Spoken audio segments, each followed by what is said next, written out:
protocolo del manejo de la desnutrición, que es una patología que es muy importante, que obviamente es bastante grave cuando no se trata de una forma oportuna y cuando no se trata de una forma correcta. ¿Me iban a preguntar algo?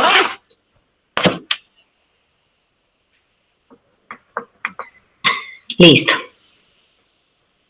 Entonces,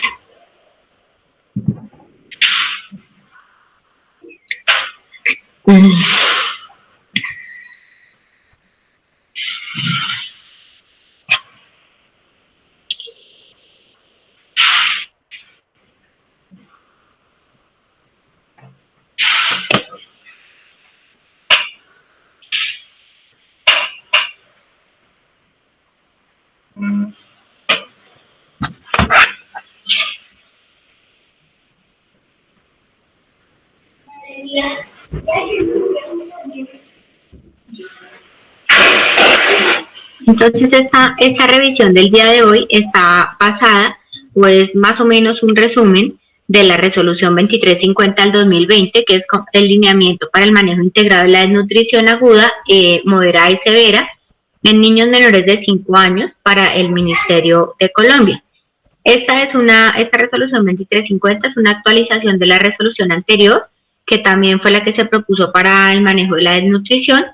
Son muy parecidas. Esta tiene algunas cositas que son como importantes o diferentes, pero en realidad son la misma guía, esta un poco más completa.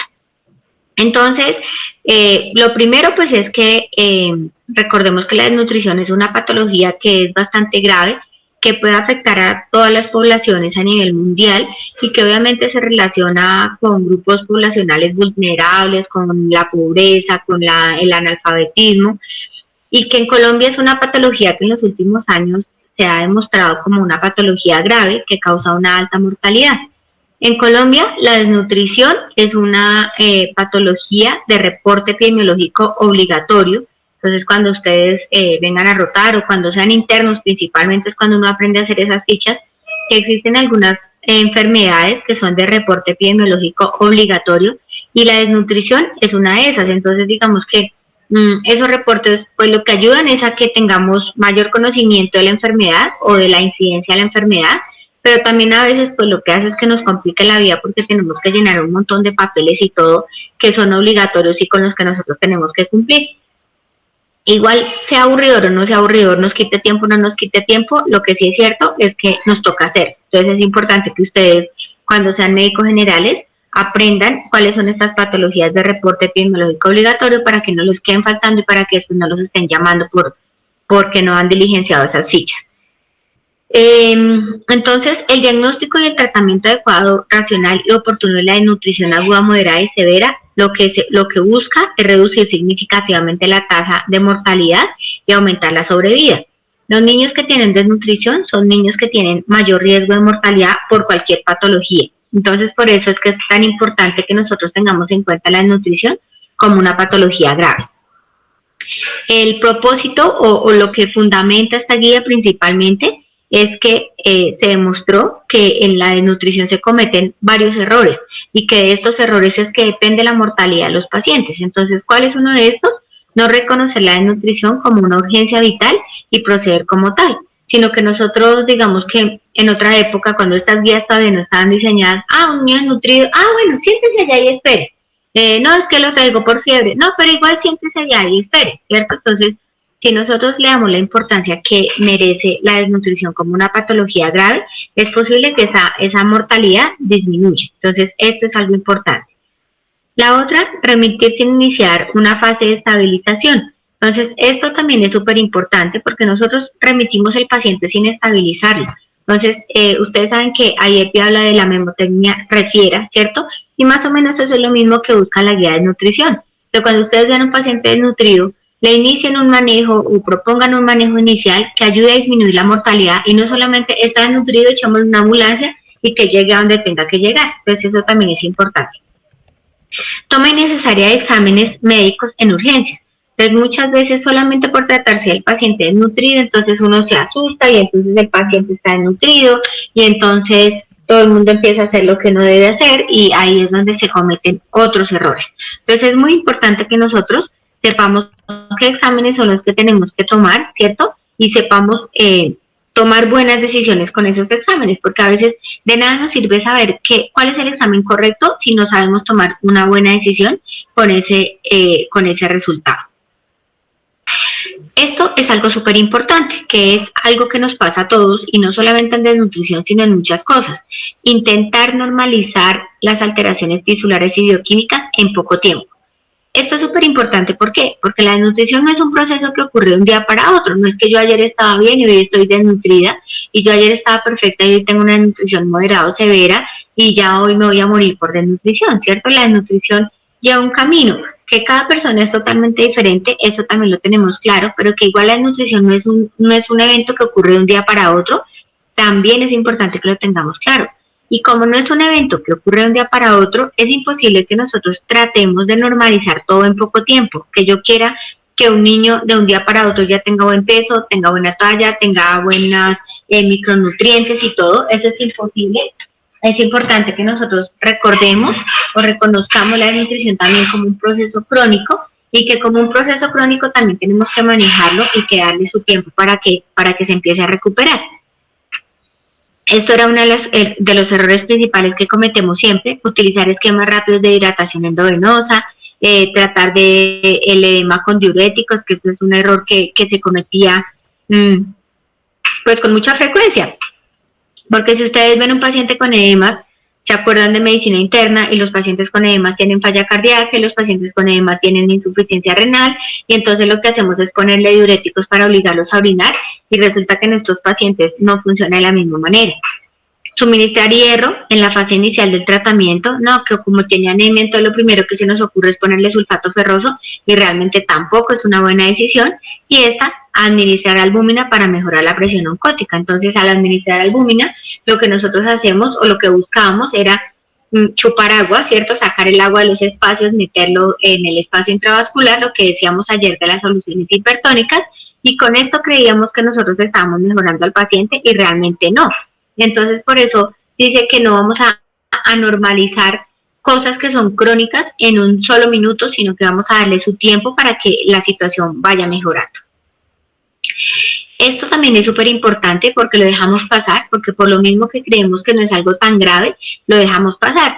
No reconocer tempranamente las situaciones deleterias. Entonces es importante que el paciente desnutrido, nosotros tengamos como los 20 ojos abiertos y recordemos que es un paciente que tiene mayor riesgo de mortalidad y que por esa razón tenemos que estar atentos ante el paciente. Entonces, ¿qué tenemos que reconocer? Procesos infecciosos. La fiebre es un signo de alarma, entonces la fiebre no es algo malo, la fiebre es algo bueno para los niños y la fiebre nos puede estar indicando que el paciente tiene un proceso infeccioso y que yo no lo puedo dejar pasar porque además es un paciente desnutrido. Un paciente desnutrido es un paciente inmunosuprimido y el paciente inmunosuprimido tiene mayor riesgo de hacer una sepsis y de morir. Entonces, por eso la fiebre y los procesos infecciosos en ellos son de gran importancia. Y otra, que no identificamos tempranamente los signos del síndrome de realimentación. Este síndrome de realimentación se puede presentar en cualquier paciente, pero se va a presentar más en los pacientes en los que yo trato de recuperarlos rápidamente cuando ya dijimos que se trata de un proceso crónico. Prácticas nutricionales inadecuadas, entonces manejo nutricional orientado a la ganancia rápida de peso. Eso es algo que yo siempre les digo, aquí no se trata de ser gordo, aquí se trata de ser sano. Entonces yo no puedo buscar subir rápidamente de peso a un niño cuando no lo estoy nutriendo correctamente, entonces eso es importante. Diluir la fórmula terapéutica lista para el consumo, que ya vamos a ver qué es eso y de qué se trata esto. Iniciar alimentación rápidamente cuando el paciente todavía no está listo. Ofrecer leche de vaca a menores de 1 año. Iniciar alimentación complementaria ofreciendo alimentos como jugos, caldos, sopas, alimentos con bajo aporte nutricional, pero posiblemente una alta cantidad calórica. Entonces, esto pues obviamente no tiene que ver mucho con la guía de nutrición, sino que aquí es donde empieza la desnutrición. Estos son los pasos que llevan a la desnutrición. Y cuando veamos pacientes en consulta y en urgencias, se van a dar cuenta que es muy frecuente que los pacientes o que a los niños o que los papás más bien tengan malos hábitos a la hora de alimentar a sus hijos y que estos malos hábitos hacen que los niños estén desnutridos. ¿Qué es la desnutrición? Como ya habíamos dicho, es una enfermedad de origen social, realmente no es una enfermedad sistémica, ¿cierto? Es una enfermedad más de origen social, que es la inseguridad alimentaria y nutricional, lo que genera estos niños desnutridos, ¿cierto? Son las malas condiciones económicas, es el hacinamiento, las malas condiciones gubernamentales, ¿cierto? Las que van a generar la desnutrición. Entonces, por eso se habla de que es una enfermedad de origen social. Es más severa y más grave en menores de 5 años, pero todos a cualquier edad podemos estar desnutridos. En cualquier momento de nuestra vida podemos estar desnutridos, pero obviamente es más severa en los menores de 5 años porque, como decíamos ayer, el menor de 5 años está en pleno crecimiento y desarrollo, ¿cierto? Es la persona o la personita que más requerimientos nutricionales necesita y que a los que mejores nutrientes les debemos aportar. Es consecuencia del deterioro de la composición corporal y la alteración sistémica de las funciones orgánicas y psicosociales, y el tipo y la severidad de la desnutrición en niños se debe clasificar con el indicador peso para la talla y talla para la edad. Esto es algo súper importante, esto es algo que ustedes van a revisar cuando revisen la resolución 2465 o cuando se hable de las curvas de crecimiento, que es donde se habla de cómo realmente es que se hace el diagnóstico de desnutrición en indicadores antropométricos.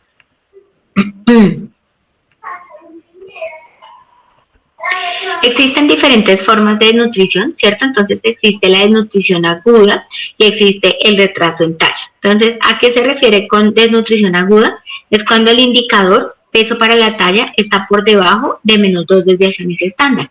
Entonces, si está en -2, es una desnutrición aguda moderada, y si está en -3, es una desnutrición aguda severa. Entonces, esa es la desnutrición aguda.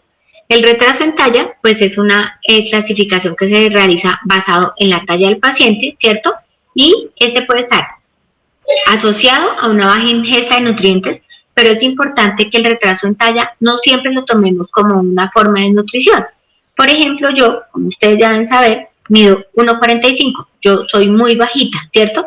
Y yo les puedo decir que yo no fui desnutrida, que a mí me dan una buena alimentación. Entonces el problema es que el retraso en talla no siempre está relacionado con desnutrición. El retraso en talla también puede ser una herencia familiar o puede corresponder a factores genéticos, y no siempre lo vamos a clasificar como una desnutrición. Entonces, por eso el retraso en talla aparece como una forma de desnutrición, pero siempre y cuando yo lo evalúe de la forma correcta, en donde esté completamente segura que mi talla baja está relacionada con un bajo aporte nutricional y no relacionada con un aporte, con una interferencia genética. Otra forma de nutrición son las deficiencias de micronutrientes, ¿cierto? Entonces hay niños que pueden tener un buen peso para la talla, pueden tener una buena talla para la edad, ¿cierto? Pero que aún así tienen deficiencia de micronutrientes, y eso también lo vemos muy a menudo, sobre todo con niños que son demasiado gorditos. Entonces los gorditos tienen buen peso para la talla, tienen buena talla para la edad, pero si uno los va a ver, esos niños están desnutridos o más bien están malnutridos, porque son niños que pueden tener anemia y son niños que pueden tener deficiencia de otros micronutrientes, porque los alimentos que consumen no son alimentos de buena calidad. Son alimentos ricos en calorías, ricos en carbohidratos, que los van a hacer mantener gordos, ¿cierto? Y con un buen peso, pero no los van a mantener con un estado nutricional adecuado.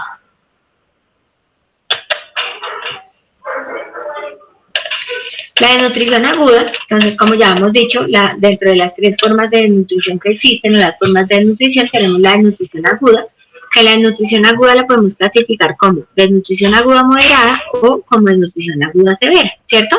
La moderada, como les había dicho, el indicador peso para la talla está entre -2 y -3 desviaciones estándar, ¿cierto? Y esta es una desnutrición que, como todas las desnutriciones, debe detectarse y tratarse oportunamente para ayudar a que el paciente no llegue a una desnutrición severa, y es importante que en estos pacientes siempre tengamos como el bombillito prendido en busca de enfermedades infecciosas. La desnutrición severa, que es cuando el peso para la talla está por debajo de -3 desviaciones estándar, que obviamente es la forma más grave de desnutrición, ¿cierto? Que tiene mayor riesgo de mortalidad y mayor riesgo de complicaciones. Esta desnutrición severa la podemos clasificar, la podemos dividir en una desnutrición tipo kwashiorkor, en una desnutrición tipo marasmo, o en esta que es mixta, que se llama marasmo kwashiorkor. Entonces, ¿cuál es la desnutrición kwashiorkor? La desnutrición aguda severa, ya dijimos que está por debajo de -3 desviaciones estándar, ¿cierto? Que es la forma más grave de la desnutrición, pero que esta desnutrición la podemos encontrar de 3 formas, digamos. Una que es el kwashiorkor, que es la disminución de los niveles de albúmina, pérdida de la presión oncótica, en esta hay edema, ¿cierto? Hay lesiones en la piel, hay cambios en el color del cabello, hay cambios en el color de la piel, puede haber alopecia, puede haber alteración de las papilas gustativas. En esta es en el que nosotros vamos a ver, este es el niño que nosotros vemos normalmente por ahí en las fotos, que vemos estos niños todos edematizados y todos gorditos, y uno dice, no, pero está gordito, pero es que él no está gordito, él está edematizado, ¿cierto? La tipo marasmo, que se caracteriza por una delgadez extrema. Este niño tiene una desnutrición tipo marasmo, que es una delgadez extrema, que uno cuando los ve parecen viejitos, así todos arrugaditos, la pielecita así toda pegadita a los huesos, porque es un paciente que no tiene nada de contenido graso debajo de esa piel, sino que está todo flaquito. Y esta, que es la marasmo kwashiorkor, que es una desnutrición, digamos que es la forma más grave de la desnutrición severa, es la que tiene también un alto riesgo de mortalidad y que es una combinación pues como de los dos tipos de desnutrición severa. Entonces, ¿qué es lo que sucede en la desnutrición aguda? La desnutrición, pues obviamente se genera, ¿cierto?, por una carencia en el aporte energético. Lo Profe, que puede... disculpe. Señora, Profe, me asustó. es que me parece que en marasmo kwashiorkor habla algo de infección. ¿Cómo así? Todos los tipos de desnutrición están relacionados, o sea, el hecho de estar desnutrido, estamos hablando, cuando nosotros tenemos un paciente desnutrido, estamos hablando de un paciente inmunosuprimido, ¿sí? Eso es obligatorio, o sea, el desnutrido siempre está inmunosuprimido y por eso es un paciente como de tanta importancia y con alto riesgo de mortalidad. No es que esté más relacionado con infección, es que la desnutrición severa ya de por sí es la que más está relacionada con infecciones, entonces es en la que nosotros tenemos que estar más pensando en procesos infecciosos asociados, o sea, no como causantes de la desnutrición, sino asociados, ¿sí? En la desnutrición moderada, digamos que el paciente está inmunosuprimido, pero todavía tiene algo de respuesta. En la desnutrición severa, el paciente está tan mal que es posible que la respuesta no la veamos. Entonces, ¿a qué me refiero yo con que la respuesta no la veamos? Un niño inmunosuprimido es posible que nunca le haga fiebre a usted, ¿sí? Que tenga una infección grave, pero que no le haga fiebre. Le puede hacer hipotermia, le puede hacer febrículas, pero es posible que no le haga fiebre alta, entonces usted dice, no, como no tiene fiebre, no tiene una infección, ¿cierto? Un niño inmunosuprimido es posible que no le haga una respuesta inflamatoria en los laboratorios, entonces que nunca le haga 20.000, 30.000, 40.000 leucocitos, sino que posiblemente le haga más bien leucopenia, entonces es un paciente que tiene 4.000 leucos, 3.000 leucos, 2.000 leucos, ¿cierto? Y usted dice, no, eso no tiene nada porque no tiene leucocitos ni neutrofilia, ¿sí? Entonces, todas las formas de desnutrición están asociadas con procesos infecciosos o tienen riesgo de procesos infecciosos más bien, pero las formas de la desnutrición severa son las que más riesgo tienen de procesos infecciosos y de que estos procesos infecciosos evolucionen a una sepsis y maten al paciente, ¿sí? Listo, profe, gracias. Bueno, entonces en la fisiopatología de la desnutrición, entonces obviamente la desnutrición está causada por una carencia del aporte energético que puede ser, que puede generar ayunos prolongados, ¿cierto? Y estos ayunos prolongados lo que van a hacer es que el organismo genere fenómenos adaptativos, ¿cierto? Que ayude a mantener las funciones de la supervivencia, que aumenten las necesidades metabólicas, que empiecen a redistribuir la energía, ¿cierto? En todos los procesos que ataquen al cuerpo. El organismo inteligentemente redistribuye el oxígeno, el organismo redistribuye la energía, redistribuye la glucosa, le da a quienes digamos que son más importantes o a quienes más lo necesitan y le empieza a quitar a otros órganos y a largo plazo, dependiendo del tiempo en el que haya esta carencia del aporte, se va a generar la desnutrición. No todas las desnutriciones se van a generar en el mismo momento y al mismo tiempo. Si yo pongo a 3 niños a aguantar hambre, por decirlo de alguna manera, no todos van a estar desnutridos al mismo tiempo, ¿cierto? Porque cada organismo responde totalmente diferente a las carencias y cada organismo responde diferente al estrés. Entonces, si yo los pongo a los 3 sentaditos en la misma silla, aguantar hambre 3 días seguidos, puede que los 3 terminen en desnutrición, puede que uno solo o puede que ninguno, ¿cierto? Porque cada organismo se adapta de una forma diferente. Entonces, por eso ahí habla que esas carencias energéticas son de ayunos prolongados por diferentes tiempos, ¿cierto? Y obviamente diferentes organismos. Estas son gráficas que muestra pues la guía, la resolución, que la idea es que ustedes cuando tengan más tiempo, cuando tengan la disposición, revisen esa guía porque esa guía tiene muchísima información. Obviamente no vamos a hablar de toda esa información en esta hora porque nos vamos a cansar y finalmente no vamos a entender nada, pero sí es muy importante que nosotros sepamos que la guía existe, que la guía tiene unas características, que la guía tiene algunos resúmenes o algunas gráficas que nos pueden ayudar a entender mejor la patología, para que en el momento en que yo tenga un paciente desnutrido, no me sé la guía, pero sé dónde buscar, ¿cierto? Sé que existe y sé que voy a encontrar. Entonces ahí nos muestra como varias gráficas acerca de cómo ocurre esa desnutrición, ¿cierto? Cómo es la fisiopatología de la desnutrición, qué cambios ocurren dependiendo del tiempo. Como les digo, aquí proponen unas horas, ¿cierto? Que obviamente es lo que digamos que va a suceder en la mayoría, pero que no es obligatorio que exactamente suceda de la misma manera en todos los organismos. Entonces acá dice que primero va a haber un periodo postprandial, ¿cierto? Después el ayuno, que empiezan a producirse los cuerpos cetónicos, que empieza a haber lipólisis, que empieza a haber lisis de la masa muscular y que todo esto va generando alteraciones en el organismo, va generando producción y disminución de algunas hormonas y que a largo plazo todo esto nos va a llevar a la desnutrición. El fenotipo Kwashiorkor, que es una de las formas más graves de la desnutrición, ¿cierto? Este es el Kwashiorkor, es lo que yo les decía a ustedes. ¿Él se ve desnutrido? No, se ve gordito, ¿cierto? Uno dice, no, pero si es que él está gordito. Gordito no, este niño está súper edematizado, este niño tiene un problema gravísimo que es el del Kwashiorkor, que es las alteraciones de la piel. Como en este paciente hay ampollas, porque estos pacientes parece como si hubieran tenido una quemadura grave, esas nosotros todas las personas tenemos dos como mecanismos de defensa principales en el cuerpo. Uno, y el más grande y el más extenso, es la piel, ¿cierto? Que es lo que está agredido acá. Y el otro es el intestino. Son los dos órganos principales que nos defienden a nosotros ante los procesos infecciosos. En la desnutrición tipo Kwashiorkor, los edemas generan ampollas en la piel como si fuera un paciente quemado y estas lesiones en la piel a largo plazo, o no tan largo más bien, sino prontamente, al estar lesionada la piel, está dañado uno de mis principales defensas en el cuerpo y eso es lo que genera las infecciones. Entonces, por eso la desnutrición tipo Kwashiorkor o la que esté combinada con Kwashiorkor son las formas más graves de la desnutrición. Esta es otras tablas ahí súper chéveres que muestra de todo lo que ocurre, de todos los cambios que ocurren dependiendo del tipo de desnutrición grave que tenga el paciente, qué más cambios podemos encontrar en el cuerpo a nivel histológico, a nivel funcional, sí, y posiblemente pues esto también lo han encontrado a nivel de las necropsias cuando los pacientes han fallecido para poder determinar exactamente qué más cambios tienen.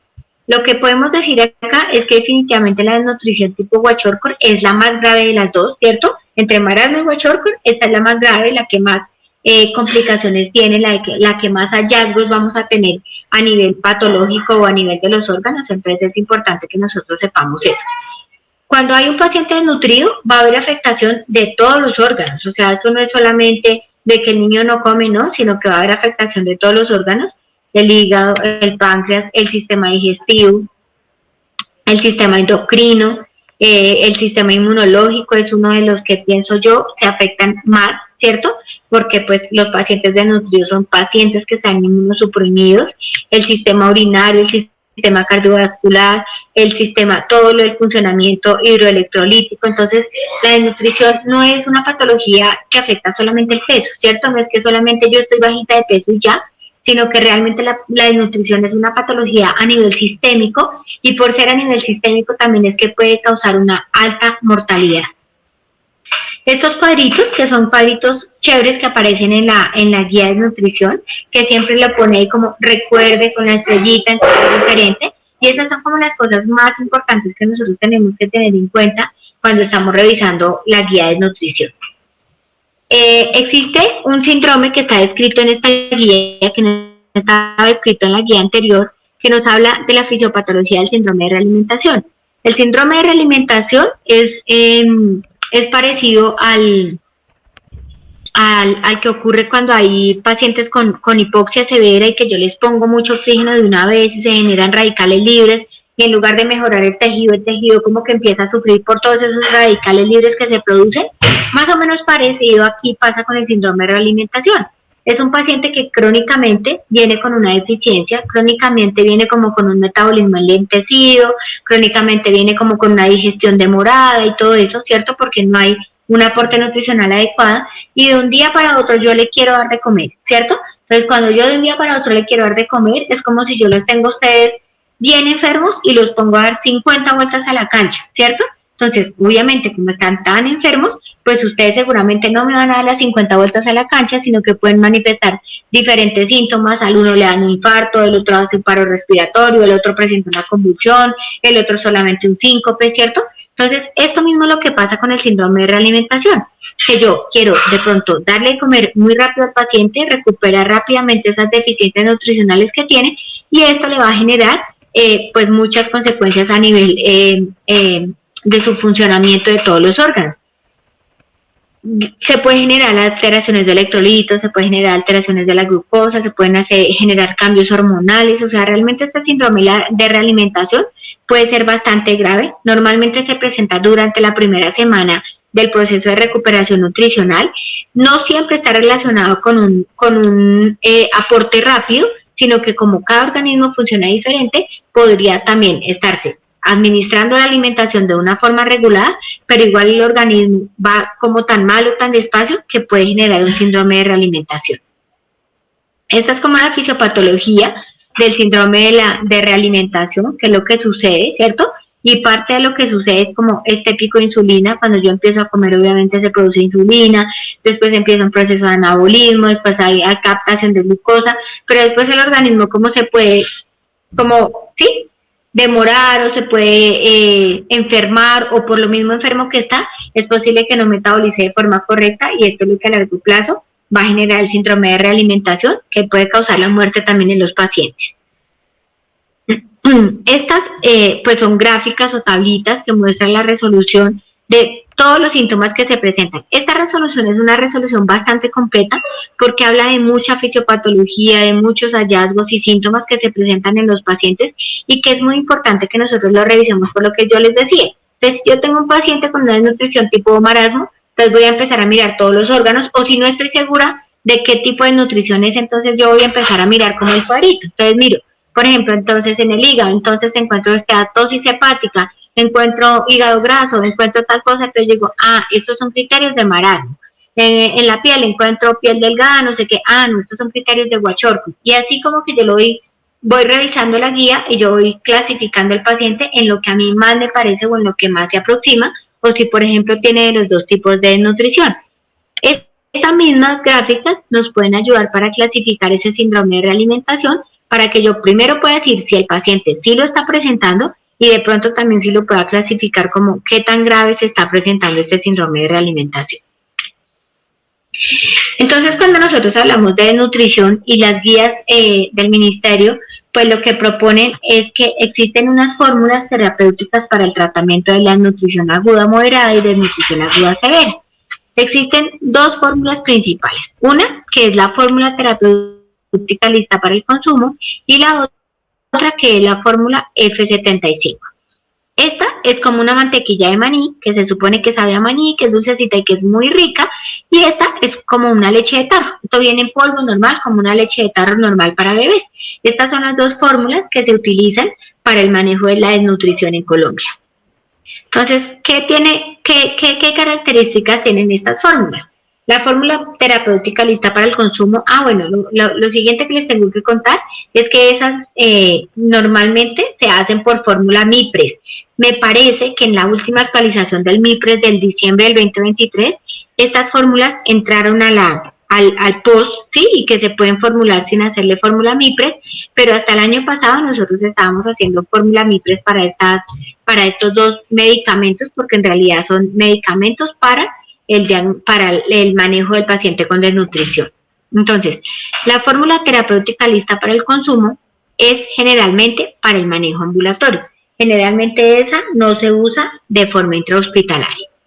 Esta es muy buena, ¿cierto? Es muy buena porque es un alimento que soporta condiciones extremas de temperatura. Entonces ustedes lo pueden llevar para la Guajira, para el manejo de la desnutrición de los niños de la Guajira, o lo podrían llevar para el Polo Norte, para el manejo de la desnutrición de los niños del Polo Norte, ¿cierto? Es importante que este alimento no necesita refrigeración ni nada. Si está haciendo harto calor, pues no pasa nada, y si está haciendo harto frío, tampoco pasa nada. Entonces, por eso es algo bueno. Es un alimento para propósito especial. Entonces, aunque es un alimento, ¿cierto? También podríamos clasificarlo como un medicamento. Entonces, ¿por qué es importante tener claro esto?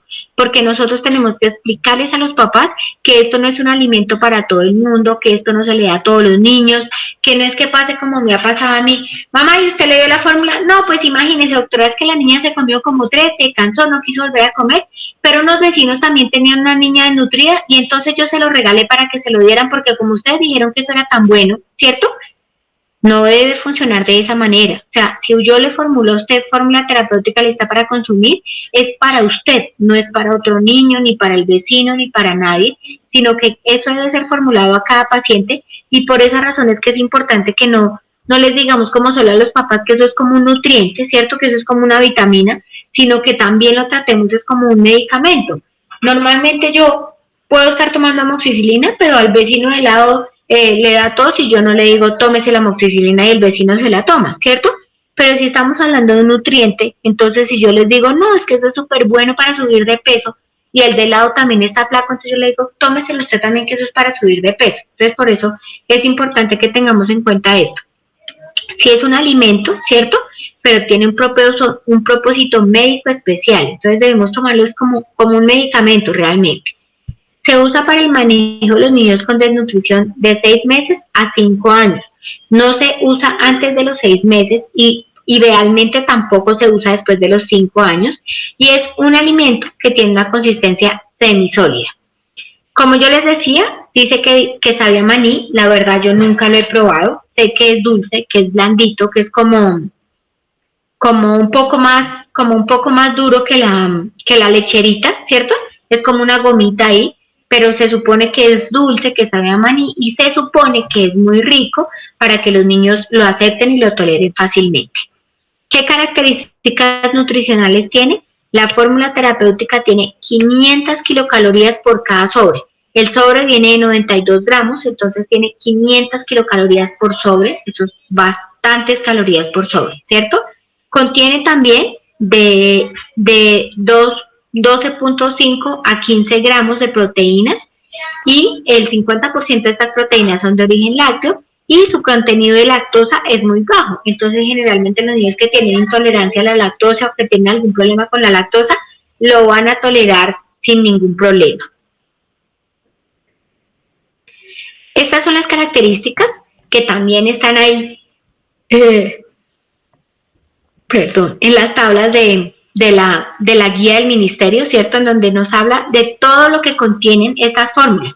Entonces, como ustedes ven acá, de energía de 520 a 550 kilocalorías por cada 100 gramos, contiene proteínas, contiene lípidos, contiene ácidos grasos, contiene también micronutrientes, entonces contiene azúcar, pero esto es súper importante, contiene hierro, contiene zinc, selenio, cobre, o sea, contiene todos los micronutrientes necesarios como para tener una vida sana. Entonces, por eso la fórmula terapéutica lista para consumir les aporta a los niños como todo lo que ellos necesitan.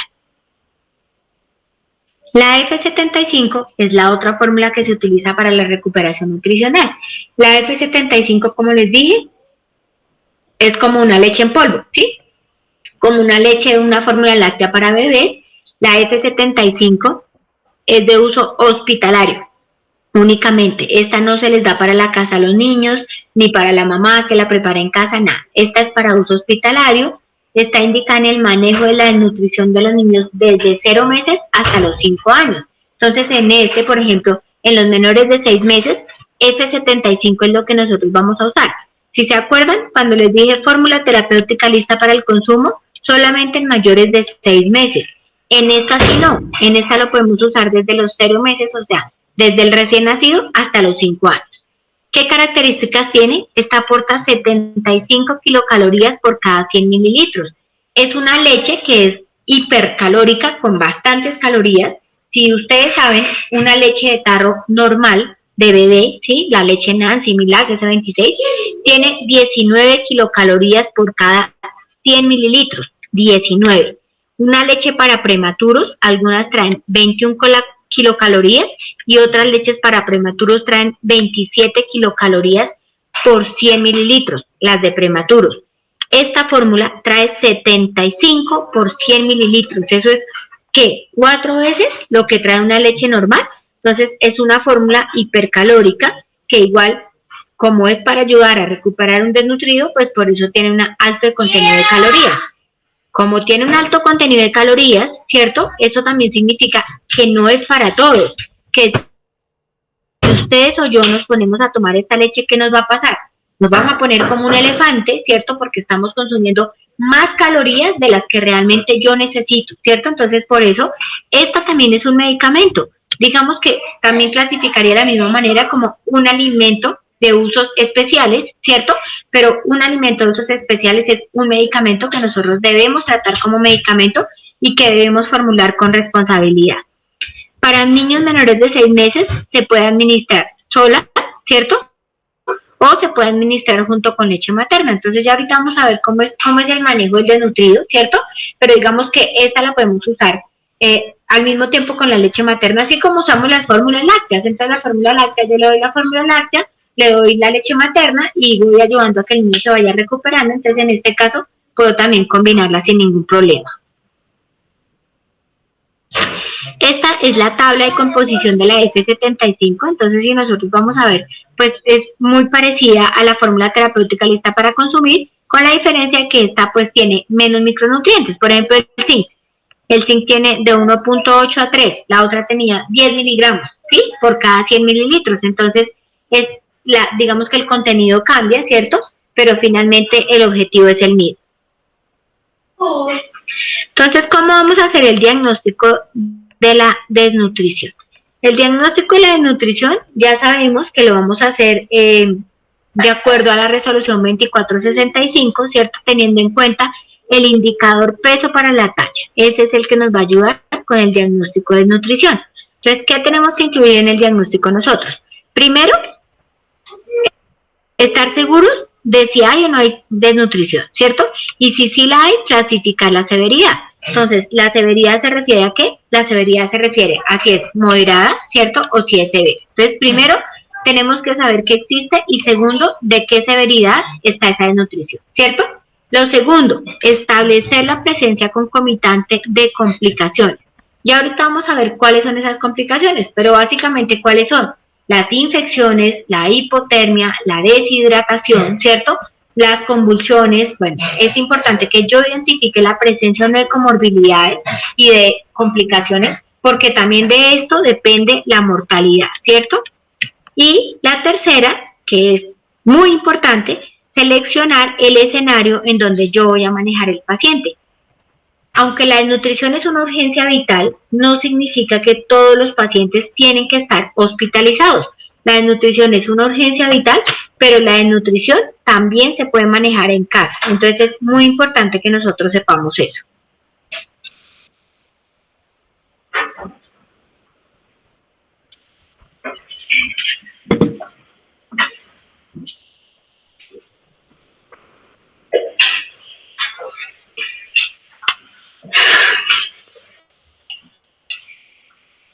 Entonces, el primer punto.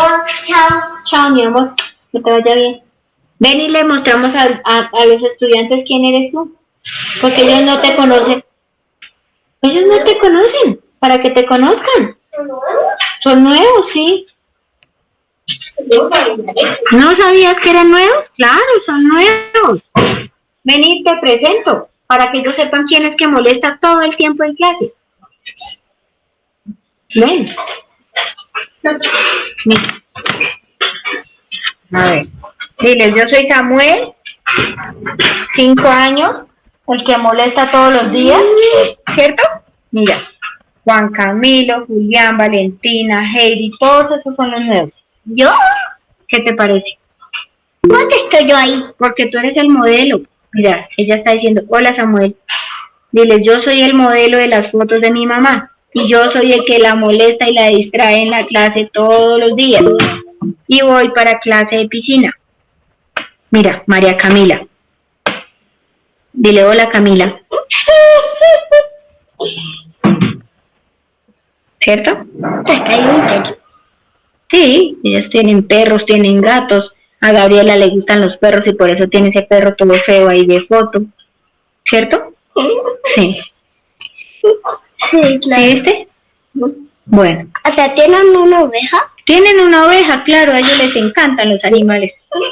Tienen ovejas, pulgas, piojos. ¿Listo? Listo. Entonces, que te vayas. ¿Hasta un gato? Claro, hasta un gato. Tienen de todo. Mira, Daniel tiene piojos. ¿Sí es? ¿Sí? ¿Quién? Daniel. Ahorita miramos cuál es Daniel. Tiene piojos también. Tú tienes un perro y zancudos, ¿cierto? Sí.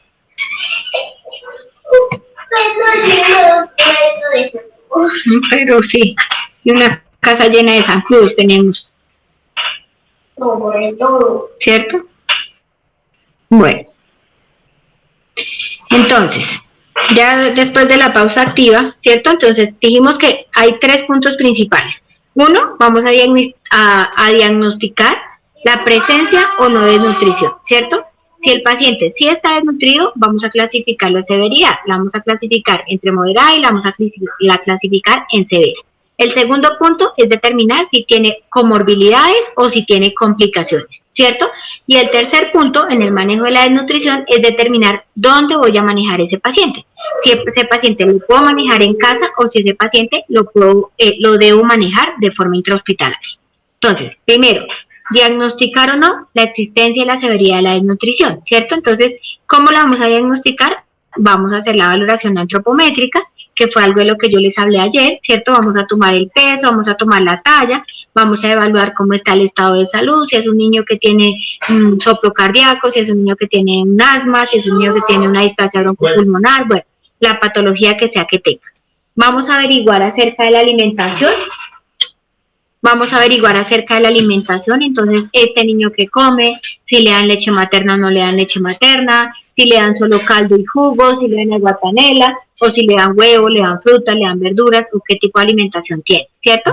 Y vamos a evaluar que no se la entregaron, cómo estuvo en los controles anteriores, ¿cierto? Entonces, es muy importante que nosotros determinemos todo esto cuando vamos a diagnosticar la existencia y la severidad de la nutrición. ¿Cómo dijimos que se clasifica? Con el indicador peso para la talla, ¿cierto? Que lo normal es que el peso para la talla esté entre -1 y +1, es lo que se considera normal. Entre -1 y -2 hay riesgo de desnutrición, entre -2 y -3 desnutrición moderada y mayor a -3 o por debajo de -3 estamos hablando de desnutrición aguda severa. ¿Dónde miramos eso? En las curvas de la resolución 2465 y con eso es que nosotros vamos a hacer nuestro diagnóstico de desnutrición y la clasificación. Dijimos que ¿qué tenemos que evaluar? Tenemos que hacer una valoración clínica, ¿cierto? Completa, tenemos que hacer una anamnesis completa, ¿cierto? Donde vamos a hacer la evaluación nutricional, la evaluación médica, la evaluación familiar y social, ¿cierto? Aunque nosotros no le podemos dar de comer a las personas, tampoco le podemos dar plata a todo el mundo, sí es importante que nosotros hagamos una evaluación familiar y social de qué condiciones vive ese niño. Recordemos que en Colombia tenemos los programas de 0 a siempre. Los programas de 0 a siempre son los restaurantes escolares, son los jardines infantiles, es algo que ustedes van a escuchar o que habrán escuchado que se llama IRACA y que en otros departamentos tiene otros nombres, que son unos grupos donde van las familias que tienen niños menores de 5 años y que el gobierno les da unos mercados a esas familias para ayudar a suplir las necesidades nutricionales de esos niños. Entonces, aunque nosotros no le podemos dar plata y no le podemos dar comida a todo el mundo, sí tenemos que saber esta situación familiar y social para que si son pacientes o personas que son vulnerables económicamente, los podamos ayudar a que los ingresen a esos programas de 0 a siempre, que igual esos mercados pues de algo les tienen que servir. Calcular la edad de la forma apropiada. Esto se refiere básicamente a los niños prematuros y a los niños que, sí, a los niños que han nacido prematuros, para saber en qué punto de la curva nosotros las vamos a ubicar.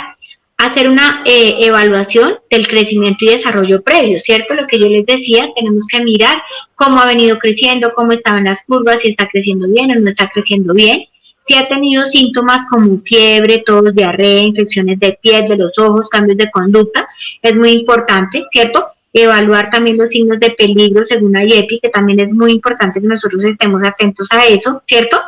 Antecedentes preconcepcionales, lo que yo les decía, cómo fue el embarazo, cómo fue el parto, cuánto duró el embarazo, cuánto pesó, cuánto midió, y esta parte súper importante que habla acerca de los hitos del desarrollo, ¿cierto? Entonces, la valoración de un niño no es solamente cuánto pesa y cuánto mide, sino como yo les decía ayer, tenemos que estar todo el tiempo evaluándolos, todo el tiempo los estamos examinando y todo el tiempo estamos mirando cuáles son las condiciones de salud de ese niño. En el examen físico pues vamos a ver todo, ¿cierto? Vamos a mirarlo, cómo está, vamos a tomar los signos vitales, el estado de conciencia, las medidas antropométricas, ya les dije, ¿cierto? La valoración de cada uno de los órganos, como vimos, cada uno de los órganos se puede afectar y cada uno de los sistemas se puede afectar por la desnutrición, entonces por eso es tan importante que nosotros hagamos una evaluación completa, ¿cierto? Y ver si hay signos de pérdida de peso, como si hay disminución de la masa muscular, si se ve la grasa subcutánea o no, esos niños que se ven así flacos, es que esos, los desnutridos se ven flacos, flacos, flacos como viejitos. Entonces, esta es como una tablita que también muestra la guía, donde nos habla como qué más vamos a encontrar en cada uno de los órganos, en cada uno de los, ¿sí?, de los sistemas en los pacientes con desnutrición. Entonces, para que nosotros la leamos, obviamente no nos la vamos a aprender, pero pues algo de esto se nos tiene que quedar, y cuando encontremos alguna alteración de la piel o algo que nos llame la atención, podríamos mirar a ver si estos son hallazgos relacionados con desnutrición. Pérdida de peso, sistema muscular, edemas, panícula adiposo, sistema neurológico, todo eso vamos a ver. Otro punto que nos ayuda a la clasificación de la severidad es la valoración de los edemas. Eso es muy importante, ¿cierto? Yo lo clasifico como moderado o como severo, ¿cierto? Si lo clasifico como severo, tengo que determinar si es un marasmo o es un kwashiorkor o es uno combinado, ¿cierto? Porque el severo es el que está relacionado con los edemas. Entonces, es muy importante que nosotros hagamos esa valoración de los edemas. Entonces, la valoración de los edemas se hace igual que en los adultos. Ustedes ya pasaron por medicina interna y seguramente tuvieron que ver pacientes con edemas. Y es lo mismo, lo que vamos a coger es la patica, le vamos a oprimir, ¿cierto?, con el dedo pulgar, y si queda el huequito, pues ese es un edema, ¿cierto? Y vamos a valorar de acuerdo a la severidad. Entonces, el grado 1 que va a ser solo en las paticas, el grado 2 que va a comprometer hasta las rodillas, y el grado 3 pues que ya va a estar por encima de las rodillas, va a estar en los brazos, puede tener ascitis, ¿cierto?, que ya se puede considerar también en la sarca, que es obviamente la forma más grave de los edemas. Cuando yo miro los edemas, también tengo que clasificar el estado de la piel. O sea, en la severidad también yo tengo que clasificar el estado de la piel, porque los que ya tienen ampollas y todo, pues obviamente va a estar en un grado de severidad más severo, ¿cierto? La valoración del perímetro del brazo, como decíamos ayer, entre los niños de 6 meses a 59 meses, no antes sino después, ¿cierto? Y que es un predictor de mortalidad por desnutrición. Se debe hacer en el brazo no dominante, yo les dije ayer, se hace en el brazo izquierdo, ¿cierto? Y hay un punto medio, se toma en el punto medio de corte entre el acromion y el olecrano. Esta sí es la forma, ¿cierto? Este sí es el niño, esta está muy grande, pero este sí es el niño, que es un niño pequeño, que normalmente yo sí les pongo que pongan el bracito así doblado, que ellos no lo ponen, pero la mamá lo puede ayudar a tener, y estas son las cintas métricas ideales para medir el perímetro braquial. Uno lo puede medir con una cinta normal, eso igual da lo mismo, yo lo he confirmado, pero estas son las que recomienda el ministerio. Cuando vengan aquí a la consulta la otra semana las van a conocer, porque acá las tenemos. No las usamos, pero sí las tenemos, porque normalmente usamos un metro común y corriente para no ponernos como a tantos trabajos. Da lo mismo, yo me he dado cuenta. Entonces, estábamos hablando de la severidad. La siguiente es determinar la presencia concomitante o no de complicaciones o comorbilidades. ¿Qué vamos a determinar? Si hay signos de choque, si hay diarrea, si hay infecciones, si hay alteraciones en la piel, si hay anemia severa. Recordemos que IEPI también nos habla de cómo clasificar la anemia, que la anemia no se ve porque yo me veo pálida, entonces tengo anemia, no, sino que la anemia la vamos a valorar en palmas y plantas. Entonces, que si las palmas y las plantas están pálidas, estamos hablando de anemia hasta que no se demuestre lo contrario. Las conjuntivas, ¿cierto? Pero que el signo como más válido de la anemia y sobre todo la anemia severa son palmas y plantas pálidas. Entonces, ahí en solamente una inspección adecuada podemos pensar que el paciente tiene anemia. Hipoglicemia, ¿cierto? Signos de enfermedad grave, que son los signos de peligro según IEPI, que vomita todo, que no come nada, que está letárgico, inconsciente o convulsiona. Cualquiera de estas lo que hacen es que el paciente esté más grave, ¿cierto? Y por último, cuando ya tenemos clasificado el paciente, ya tenemos clasificada la severidad, ahora vamos a determinar si este paciente puede ser manejado en casa o no puede ser manejado en casa. Recordemos que el mejor lugar del mundo, por lo menos para mí, es mi casa, ¿sí? Y si estamos hablando de un niño, estoy segura de que estamos pensando casi lo mismo, ¿cierto? Entonces, que el lugar donde uno quisiera estar cuando está enfermo es en casa, ¿cierto? Aunque en el hospital están las personas que lo van a llevar a uno a... ¡Doti! Aunque en el hospital están las personas que lo van a ayudar a uno a recuperar su salud, ¿cierto? Porque obviamente en el hospital están las enfermeras, están los médicos, bueno, está obviamente el personal encargado de ayudar a que uno se recupere. Aún así, donde yo quisiera estar es en mi casa, ¿cierto? Entonces es muy importante que nosotros recordemos eso, porque la mayoría de los niños también van a querer estar en casa cuando están enfermos. Entonces, por eso esta parte de seleccionar el lugar ideal es muy importante. No todos los desnutridos van para el hospital. Se supone que hasta un 90% de los pacientes desnutridos pueden recibir manejo en casa si se prestan las condiciones adecuadas para ello. Entonces, ¿cómo vamos a definir esto? ¿Manejo en casa o manejo en el hospital? Primero, manejo en el hospital siempre van los que tengan comorbilidades. Esos no hay nada que hacer. Sí o sí tienen que ir al hospital. Pero si no tienen comorbilidades, podríamos darles la oportunidad de que se vayan para la casa. ¿Y cómo definimos que se pueden ir para la casa? Con algo que se llama la prueba de apetito. La prueba de apetito es una prueba que tenemos que hacer nosotros con los pacientes desnutridos para saber si se pueden ir o no se pueden ir para la casa. Primero que hacemos el examen físico completo, eso ya lo hicimos, ¿cierto? Y después de que vemos que el examen físico está bien y de que el paciente no tiene comorbilidades, vamos a hacer la prueba de apetito. ¿En qué consiste esa prueba de apetito? En darle al paciente una cantidad determinada de fórmula terapéutica lista para consumir. Si el paciente la reciba y la acepta de forma fácil, por decirlo de alguna manera, o amablemente, es un paciente que puede hacerse su manejo en casa.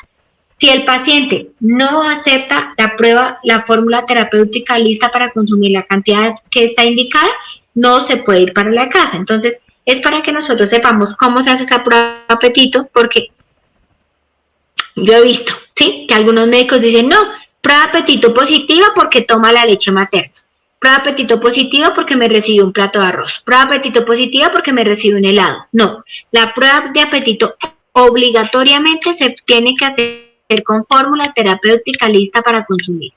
Si eso es lo que él recibe, tiene prueba de apetito positivo. Si no recibe la fórmula, tiene prueba de apetito negativa y se va para el hospital. ¿Cuánta cantidad se le tiene que dar? Eso ya está establecido en la resolución. Entonces, ¿cuánto se le debe dar? Dependiendo del peso. Entonces, si el niño pesa entre 4 y 7 kilos, más o menos se les da un cuarto de sobre. De 7 kilos a 10 kilos, un tercio de sobre, y de 10 kilos a 15 kilos, medio sobre, ¿sí? ¿Qué tenemos que hacer? Si es una prueba de apetito positiva, vamos a recibir con agrado la fórmula, ¿cierto? ¿Y qué significa? Manejo ambulatorio. Si es una prueba de apetito negativa, durante 15 minutos come menos de lo esperado o se niega a consumir la fórmula, ¿cierto? A pesar del ayuno y a pesar de que está tranquilo y todo eso, la prueba es negativa y la conducta es manejo hospitalario. Entonces, eso es súper importante que nosotros lo hagamos. Hay algunas recomendaciones que habla ahí la guía para hacer esa prueba de apetito y es importante que nosotros las tengamos en cuenta. Entonces, se trata de una prueba diagnóstica, no de tolerancia a la vía oral. Eso es importante. Entonces, no es que como come teta, prueba de apetito positiva, no. Se realiza únicamente con fórmula terapéutica lista para el consumo. No se les olvide eso. Solo está indicada entre 6 meses y 5 años. No en niños menores de 6 meses o en niños mayores de 6 meses que pesen menos de 4 kilos. Se debe realizar en cada valoración clínica del niño, ¿cierto? Sea de inicio o sea de seguimiento, porque resulta que yo le inicié el tratamiento, lo mando para la casa y lo cito a los 8 días a control. Y resulta que a los 8 días él ya no quiere comer más eso. Y si él ya no quiere comer más eso, significa que no se lo va a comer y significa que en este momento tiene una prueba de apetito negativa y que yo lo debo hospitalizar por eso. Debe realizarse en un área independiente, aislada y tranquila. Si ustedes ven acá, ella no tiene bata, no tiene fonendoscopio, no tiene tapabocas, miren el lugar en donde está, seguramente ese no es el consultorio, ¿cierto? Sino tiene que ser como en un lugar diferente, en un lugar que sea más amigo del niño, en un lugar en donde el niño se sienta más tranquilo y que sea más fácil que se vaya a recibir ese medicamento, ¿cierto? Es importante que el niño la consuma voluntariamente sin obligarlo, ¿cierto? Y se debe ofrecer al niño con amabilidad y felicitarlo cada vez que se come eso. Entonces, debe ser voluntario, pero también es importante que nosotros lo felicitemos, porque igual eso lo estás haciendo bien, cómetelo, no sé qué, como ustedes quieran, ¿cierto? Pero es importante que nosotros tratemos de animar al niño a que se lo coma, porque de eso depende que él se vaya o no se vaya para la casa. Otra recomendación en la prueba de apetito es que nosotros la hagamos con el niño en un ayuno relativo, ¿cierto? O sea, yo no le puedo dar el desayuno, lo puedo llenar de teta y después voy a darle la fórmula terapéutica, pues obviamente él está lleno, él no tiene nada de hambre, obviamente no me va a recibir nada. Entonces lo ideal es que ese niño lleve por lo menos 2 a 3 horas sin comer nada para que sea más fácil que él me acepte el medicamento, ¿listo? Entonces, prueba de apetito positiva, manejo ambulatorio. ¿Y cuáles son esos criterios de manejo ambulatorio? Primero, pues obviamente que sea un paciente de 6 meses a 5 años, ¿cierto? Los menores de 6 meses se deben quedar hospitalizados para manejo de la desnutrición. Que tenga un diagnóstico nutricional de una desnutrición puede ser moderada o puede ser severa, ¿cierto? Puede tener o no presencia de edemas, no pasa nada. El perímetro del brazo también puede estar en 11.5, puede estar menos, no pasa nada, ¿cierto? Hay que hacerle la valoración integral y si encuentra uno de los siguientes, que esté desnutrido, que tenga o no tenga edemas y el perímetro del brazo, ¿cierto? Y que tenga todos los siguientes, que esté alerta, que no tenga signos de peligro, que no tenga comorbilidades y que la prueba de apetito esté positiva. Este es un paciente que se puede ir para la casa sin ningún problema. Si la prueba de apetito está negativa, el manejo es hospitalario y entonces lo mismo. Vamos a tener un paciente que cumple con los criterios de nutrición, que tenga o no tenga edemas, pero que puede tener alguna de estas comorbilidades, ¿cierto? Que le ayudan a empeorar el diagnóstico de nutrición, que tenga fiebre, que tenga hipotermia, que tenga lesiones cutáneas, que tenga menos de 4 kilos, ¿cierto? Que tenga anemia severa o que tenga la prueba de apetito negativa, ¿sí? Cualquier paciente que tenga la prueba de apetito negativa, se debe ir para el hospital. Que tenga comorbilidades, se debe ir para el hospital, ¿cierto? Entonces es importante que nosotros lo sepamos. La definición del escenario de manejo de la desnutrición aguda en los casos de niños con antecedentes de prematurez se hace con base en el cálculo de la edad corregida. Entonces, en estos pacientes con prematurez, los niños prematuros y de bajo peso, digamos que son niños que se deben tener como consideraciones especiales y que esas consideraciones especiales idealmente son pacientes que deben ser valorados por un pediatra y que el pediatra mismo es el que tiene que definir si es un paciente, primero, que cumpla con los criterios de desnutrición y segundo, en dónde lo vamos a dejar hospitalizado y con qué manejo le vamos a dar. Los niños prematuros siempre tienen más riesgo de complicaciones por sus mismos antecedentes y todo, entonces realmente yo sí les recomiendo que no se metan en esa vaca loca, sino que le dejen a un especialista que sea el que tome la decisión, tanto de clasificarlo como desnutrido, como de iniciar el manejo y de definir en qué lugar debe estar hospitalizado o debe hacerse el tratamiento, si en casa o en el manejo intrahospitalario. ¿Cómo va a ser el tratamiento entonces de la desnutrición? El tratamiento de la desnutrición comprende 3 fases principales. Entonces, ya habíamos dicho, lo clasificamos como desnutrido sí o no y la severidad sí o no, ¿cierto? Lo siguiente, vamos a determinar las comorbilidades, sí o no, ¿cierto? Y la tercera, vamos a definir en dónde vamos a quedarse hospitalizado. Y que esa definición de dónde se va a quedar depende también de la prueba de apetito. Ya definimos que el paciente sí está desnutrido, ¿cierto? Ahora, ¿cómo vamos a manejar ese paciente con desnutrición?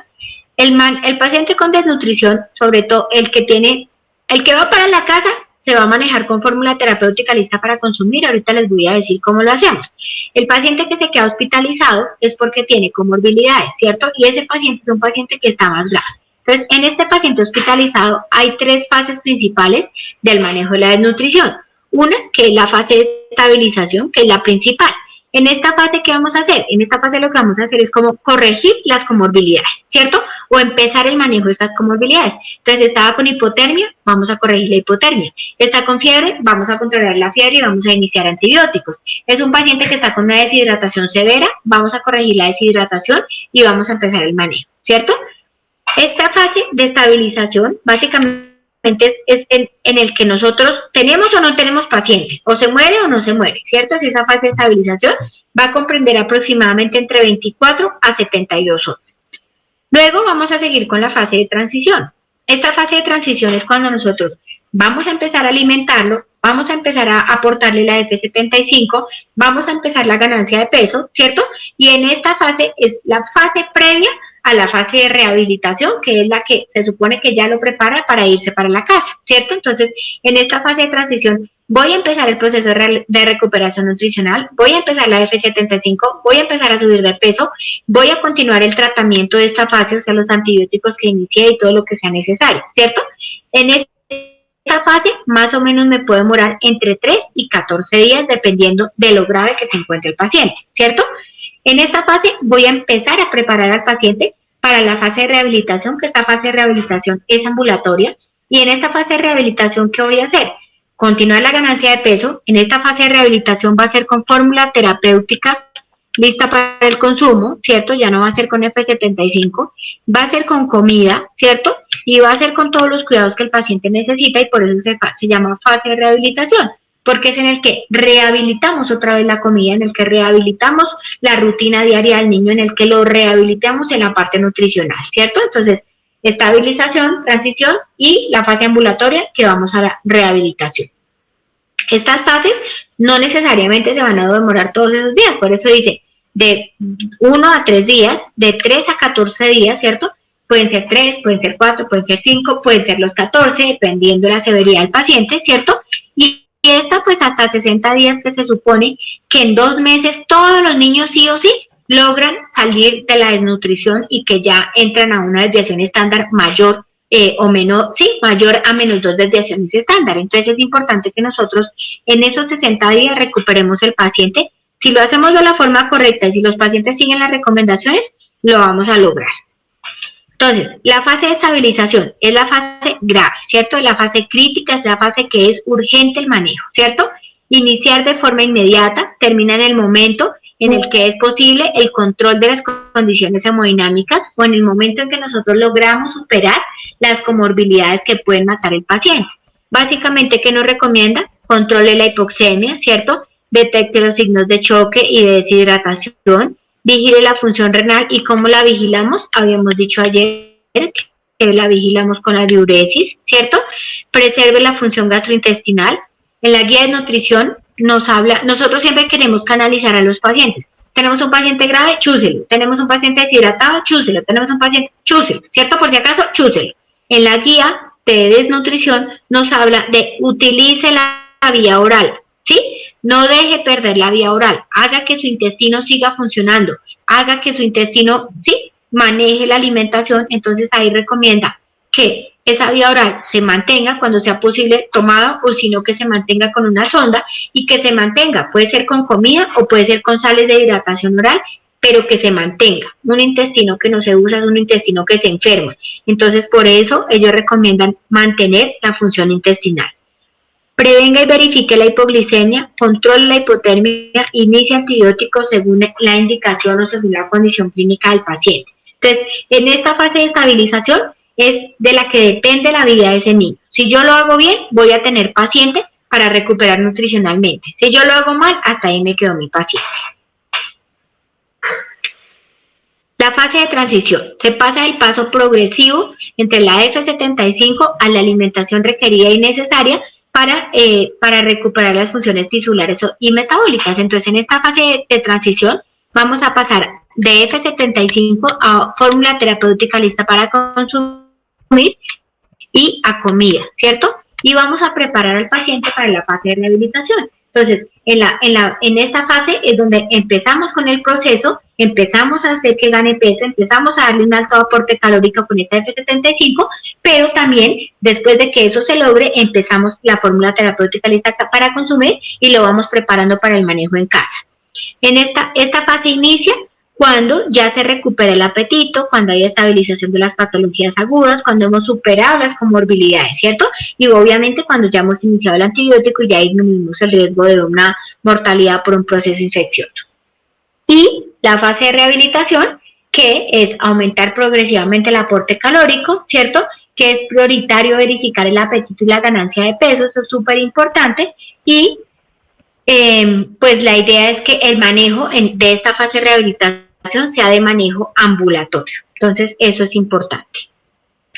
Recuerde que los niños con desnutrición aguda severa que cursan con edema generalizado se deben manejar intrahospitalariamente luego de la estabilización inicial, aunque no tenga otras evidencias de complicaciones médicas o la prueba de apetito sea positivo, cuando el edema sea generalizado, ¿cierto? Entonces, es importante que tengamos en cuenta eso. Digamos que los edemas que vamos a manejar en casa son edemas grado 1 y grado 2, pero ya cuando estamos hablando de una gasarca, son pacientes que deben estar intrahospitalarios. Los menores de 6 meses intrahospitalario, los menores de 4 kilos intrahospitalario, ¿cierto? Y todos los que tengan algún proceso infeccioso o algo tienen que ser de manejo intrahospitalario. Entonces, ¿cómo es el manejo de estos pacientes? Entonces, lo primero es que los niños de 0 a 6 meses son los pacientes que nosotros vamos a tener hospitalizados, ¿cierto? Les dije que los menores de 6 meses deben estar hospitalizados porque obviamente son niños que son más vulnerables. ¿Qué debe comer un niño hasta los 6 meses? Habíamos dicho que leche materna únicamente, ¿cierto? Y si solo comen leche materna es un niño que tiene, pues, obviamente más problemas, porque es un niño que no le podemos estar dando huevo, arroz, garbanzos, carne ni nada, ¿cierto? Los menores de 6 meses tampoco consumen fórmula terapéutica lista para el consumo. Dijimos que los menores de 6 meses para la recuperación debe ser con F75, ¿cierto?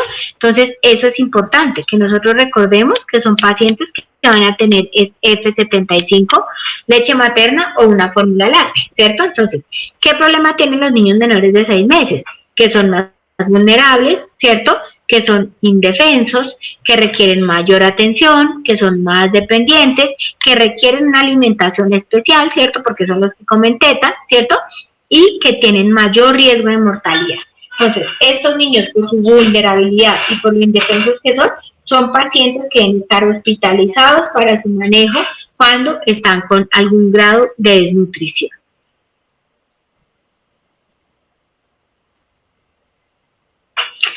Y esto es una parte que hace acerca de los menores de un mes.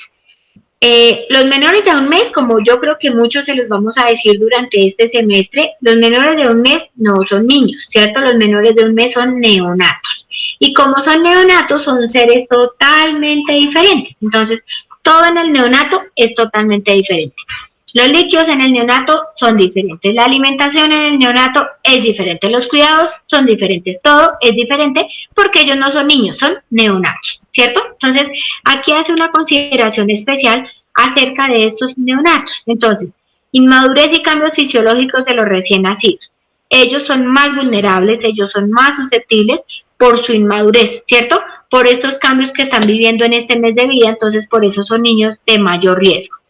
Cambios en el peso corporal en el primer mes de vida. Los recién nacidos en su primera semana de vida pueden perder más o menos hasta el 10% de su peso, siendo esto normal y teniendo una buena alimentación. Y si son prematuros pueden perder hasta el 15% de su peso.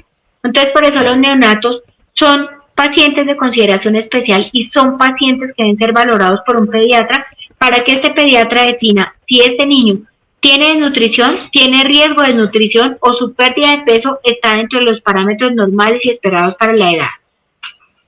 No solo el peso para la talla se debe tener en cuenta como único indicador para evaluar la desnutrición. En ellos no podemos solamente mirar el peso para la talla, porque es que hay niños que nacen, desde que nacen bien flacos y pueden nacer largos. Entonces, si yo los voy a mirar en el indicador peso para la talla, me van a dar desnutridos si ellos no tienen desnutrición. Entonces, en estos niños realmente hay que hacer una evaluación individual, mirar la ganancia de peso. Hay unas tablas que estandarizan cuánto debe ganar un niño cada día, cada semana. Entonces, es importante que nosotros hagamos una evaluación totalmente diferente. La valoración de las condiciones nutricionales se debe realizar a través de la evaluación individual que involucre la progresiva ingesta de nutrientes, medidas antropométricas y la tendencia al crecimiento. Entonces, esto es para recordarles que los neonatos son neonatos y que los neonatos se deben valorar de una forma diferente y que el peso para la talla en realidad no es únicamente un indicador de desnutrición en un niño de esta edad. ¿Listo? Bueno, entonces vamos a descansar 5 minutos, ¿sí? 10 minutos. Nos vemos a las y media, ¿sí? Para que hagamos un ejercicio para ver si me entendieron o tienen alguna pregunta hasta acá. Doc, una pregunta. Señora. ¿Cuándo se podría, digamos, reportar como señal de maltrato la desnutrición? Pues siempre. Lo que pasa, Heidi, es que a veces hablar de maltrato... ¿Usted tiene hijos? No, señora. Bueno, hablar de maltrato a veces es bastante difícil, sobre todo cuando uno no tiene hijos, ¿cierto? Como yo siempre he dicho, criticar a los demás es tan fácil hasta que uno lo vive, ¿sí? Entonces, por ejemplo, a veces, se lo voy a poner un ejemplo, noticias como las que ocurrieron, por ejemplo, el año pasado. Niño, bebé de 9 meses cae desde el 11º piso de un edificio, ¿sí? Y usted lo primero que dice, y los medios de comunicación y la gente es como, pues puta, esa mamá dónde estaba, qué es lo que le pasa, qué mamá tan descuidada, qué mamá tan no sé qué, la peor mamá del mundo, ¿sí? Eso es lo primero que uno dice, obviamente porque uno cree que ser mamá es fácil, ¿cierto?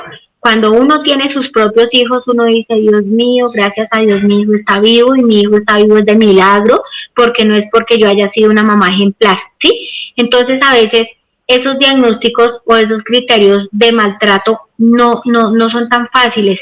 Cuando uno critica a los demás es tan fácil, pero cuando uno lo vive es tan difícil, ¿sí? Hace 1 mes, 2 meses, a mí me llegó una niña muerta, una niña de 1 año, ¿sí? ¿Y qué fue lo que pasó con la niña? El abuelito la espichó con el carro, ¿sí? Le espichó la cabecita porque el abuelito iba dando reversa y le espichó la cabeza, ¿sí? ¿Y qué fue lo que pasó con esa niña? ¿La peor mamá del mundo? No, imagínese que no.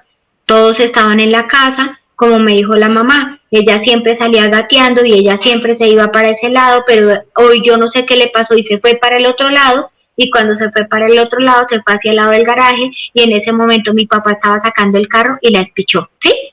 ¿Es maltrato? No sé. ¿Es homicidio? No sé, ¿cierto? El hecho es que la niña está muerta, y que una mamá sí se quedó sin su hijo, y que un abuelo, no sé si el señor ya se mataría o no, pero debe estar a punto de matarse por haber matado a su nieta, ¿cierto? Entonces, a veces esos diagnósticos de maltrato no son tan sencillos, ¿sí?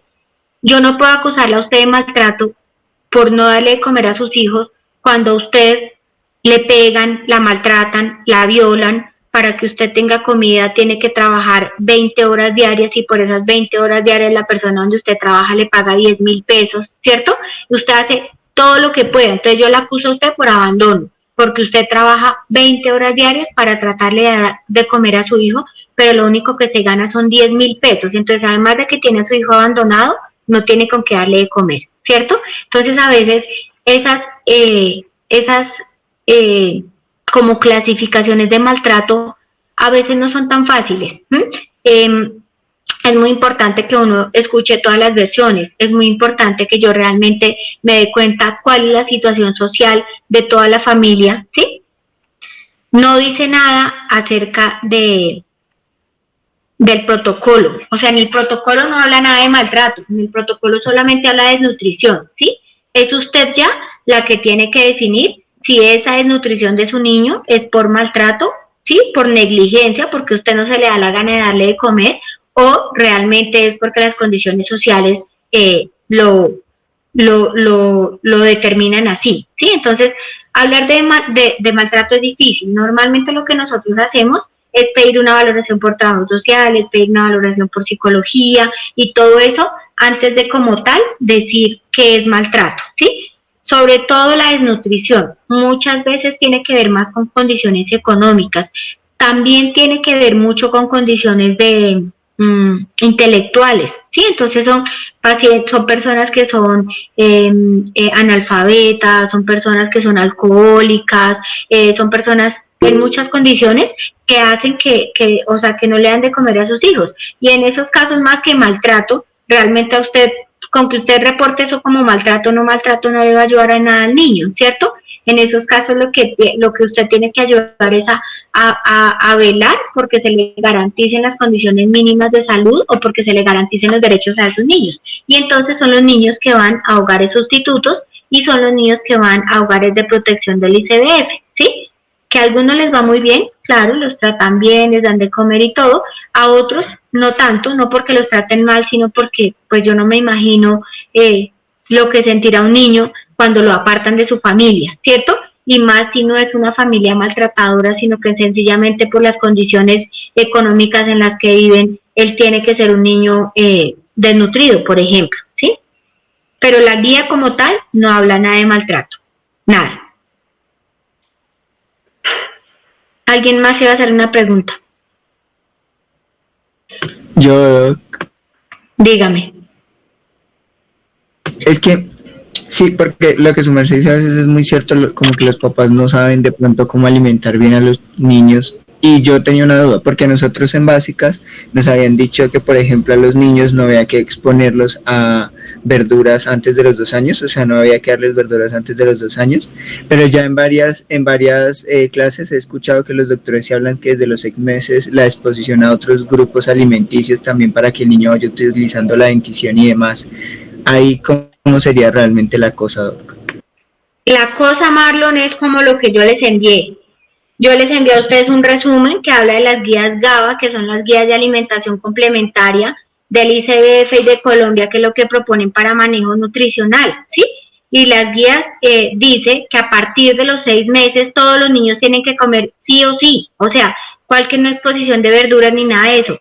Ese es el problema a veces de la desnutrición. La mayoría de las veces la desnutrición empieza por ignorancia, y empieza por ignorancia de los papás, pero sobre todo empieza por la ignorancia de nosotros mismos, los trabajadores de la salud. Entonces, a partir de los 6 meses los niños comen de todo. Y si a usted le da pereza leer las guías, en esas guías, como en una de las páginas, hay solamente un cuadrito donde está el resumen de lo que él puede comer a partir de los 6 meses, a partir de los 8 meses, a partir del año, hasta habla de las texturas y todo eso, que eso pues realmente sí no es tan importante, pero ahí dice todo lo que el niño puede y debe comer. Esta guía de nutrición, si usted le echa un ojito, en una parte de la guía también habla de los alimentos que se le deben ofrecer a los niños a partir de los 6 meses. Entonces, en realidad, no hay ninguna restricción de la alimentación. Son costumbres, son culturas. Sí, es como lo que yo digo, la colada, ¿sí? Si ustedes tienen hermanitos, si tienen hijos, si tienen sobrinos, todo el mundo le quiere embutir colada a un niño. ¿Para qué? No tengo ni idea, ¿sí? Pero a todos los niños les dan colada. ¿Qué tiene la colada? Carbohidratos, ¿sí? Muchas calorías, muchas harinas, ¿cierto? ¿Es nutritiva? No, la mayoría de las coladas no son nutritivas. Para colmo de males, están hechas con leche de vaca, o sea que tiene una colada de bueno, en realidad nada. Pero un niño que no toma colada es, mejor dicho, un niño que está al borde de la muerte, ¿sí? Yo les puedo decir que yo no sé hacer coladas. En conclusión, mi hijo no se toma, no, en la vida ha probado una colada. Jamás en la vida, y tiene 5 años, ha probado una colada. ¿Y la ha necesitado? La verdad no creo que la haya necesitado. No lo veo muy desnutrido en este momento, está con sobrepeso y todo, ¿sí? Por la falta de las coladas, ¿sí? Entonces, es importante que nosotros nos eduquemos en esa parte de alimentación complementaria y que podamos dar recomendaciones adecuadas de alimentación complementaria a los niños para evitar eso, ¿sí? A partir de los 6 meses los niños comen de todo. Lo dice esta guía, que esto es una de las cosas buenas que incluyó esta actualización de la resolución, ¿sí? Tiene un cuadrito súper chévere porque es muy resumido, ahorita se los voy a mostrar, donde habla de la desnutrición y eso me parece súper chévere porque está muy resumido, entonces por eso es que me gusta, ¿sí? Entonces habla de eso. En esas guías que le digo que yo les envié, también está ahí el cuadrito con colorcitos y bien bonito, donde habla de lo que el niño tiene que comer. Entonces los niños a partir de los 6 meses deben comer de todo, ¿listo? Marlon. Listo. Bueno, ¿alguna otra pregunta? Señora. Doctora, una duda. Su merced nos mencionaba que hay unas alteraciones de la piel en el tipo kwashiorkor. Entonces, pues me preguntaba si esas alteraciones de la piel, el manejo es igual al de una quemadura, pues al manejo que nosotros sabemos de las quemaduras. No sé cuál será el manejo que ustedes saben de las quemaduras, pero el manejo es muy similar. Entonces, realmente, ¿qué se tiene que hacer? A eso lo que hacen es cubrirlos, ¿sí? Con compresas, o sea, obviamente hacerles higiene, ¿cierto? Limpiarles la pielecita y todo. Dependiendo de las lesiones, lo normal es que se les hace desbridamiento quirúrgico, o sea, cirugía plástica les hace un desbridamiento quirúrgico para quitarles esas ampollas y ese tejido muerto.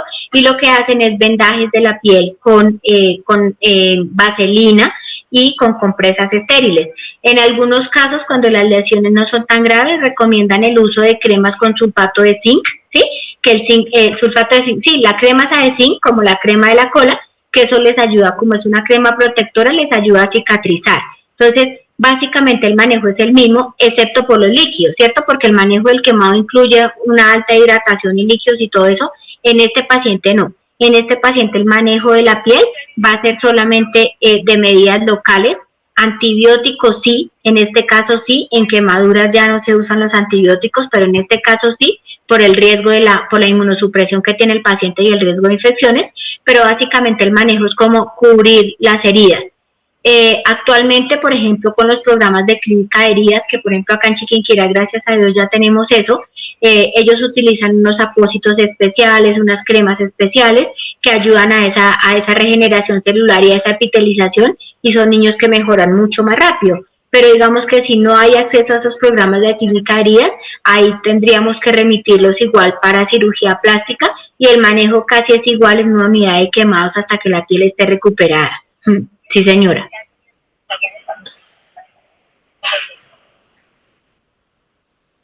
¿Alguna otra pregunta?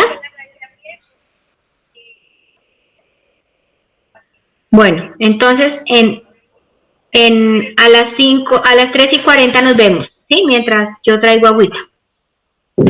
Listo, doctora.